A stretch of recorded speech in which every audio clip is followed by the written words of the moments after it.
साथियों, हम सुशीला किरण के गीत में आप सबका स्वागत करते हैं, अभिनंदन करते हैं। आप लोग के लिए एक सोहर उठान गीत लेकर आए हैं। हम लोग फुलवाज करके सुनेगा, बहुत अच्छा सोहर गीत है। फुलवाज करके जरूर सुनेगा, लास्ट तक जरूर बने रहिएगा। और सुशीला किरण के गीत हम लोगों का न्यू चैनल है। इससे पहले हम लोग एक चैनल पे गीत गाते थे, किरण गीत चैनल। अब हम लोग सुशीला किरण के गीत दूसरा चैनल बनाए। आप लोग इस पे भी सर्च करके जरूर देखिएगा, बहुत अच्छा अच्छा गीत हम लोग डालते हैं। बहुत नोक झोंक का गीत है, आप लोग फुलवाज करके जरूर सुनिएगा। हमारा सवाल उठान गीत आप लोग को अगर पसंद आएगा तो चैनल को लाइक सब्सक्राइब जरूर कीजिएगा। आइए सुनाते हैं, बहुत मजेदार उठान गीत है। लास्ट तक जरूर सुनिएगा, लास्ट लाइन तक जरूर सुनिएगा, तभी अच्छा लगता है। गीत सुनने में तभी अच्छा लगता है, थोड़ा थोड़ा सुन के भागा देना है अच्छा नहीं लगता है।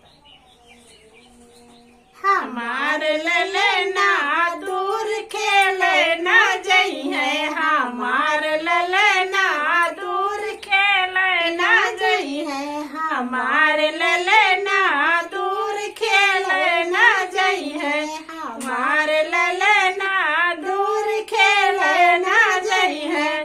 खेली है ललन माता दुअरवा, खेली है ललन दादा दुअरवा, ललन देख के दादी जियरा जुड़ई है, ललन के देख के दादी जियरा जुड़ई है। हमारे ललना दूर खेले न जई है, हमारे ललना दूर खेले न जई है।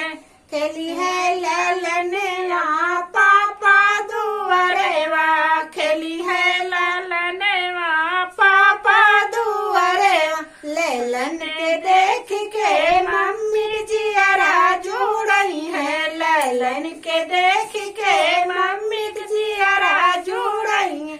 हमार ललना दूर खेले न जई है, हमार ललना दूर खेले न जई है। खेली है ललनवा चाचा दुअरवा, खेली है ललनवा चाचा दुअरवा, ललन के देख के चाची की जियरा जुड़ई है, ललन के देख के चाची की जियरा जुड़ई है। हमारे ललना दूर खेले न जई है, हमारे ललना दूर खेले न जई है। हेलो साथी, सोहर उठान गीत आप लोगों को जैसा लगेगा कमेंट बॉक्स में जरूर बताना। आप लोग फुलवाज करके सुनेगा और फिर मिलेंगे अगले गाने के साथ। तब तक के लिए धन्यवाद।